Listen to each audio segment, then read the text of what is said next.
మైండ్కి తగ్గట్టుగా, దేవుని యొక్క ఆలోచనకు తగ్గట్టుగా ఎంతవరకు మన జీవితాన్ని మనం మార్చుకుంటున్నామా? మనకి అనేక అనేక అనేక సందర్భాల మీద అనేక విధాలుగా దేవుని వాకు ప్రతినిధి మనకు వినిపించబడుతూనే ఉంది.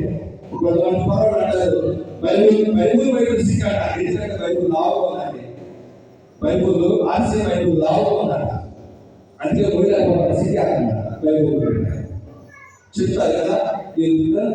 వేరే బైబుల్ చిన్నగా ఉంది, శైలిష్గా ఉంది కాబట్టి బాగుందండి బైబుల్.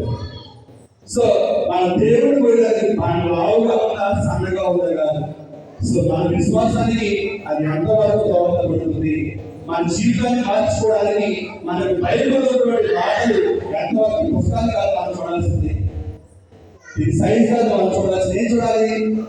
ఈ బైబిల్లో ఉన్నటువంటి దేవుని మాటలు మనం చూడాలి.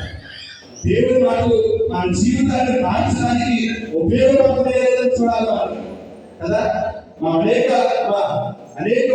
విధాలుగా ప్రసంగాలు వింటాం. ఎన్ని మాట్లాడుతుంది, ఎన్ని సంవత్సరాల నుంచి మన క్రైస్తవులకి, ఎన్ని సంవత్సరాల నుంచి మనం ఎన్ని సంవత్సరాలు పొందుతున్నాం, స్వీకరిస్తున్నాం, ఎన్ని సంవత్సరాల నుంచి మనం చూడండి. నేటి ప్రపంచంలో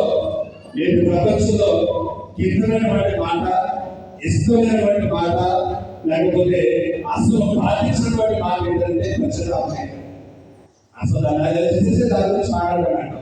నువ్వు ఎంత తప్పు చేయి, నీకు నీవే ఏం చేస్తావు? సమర్థించుకుంటావు కదా. నువ్వు తప్పు చేశావు అంటే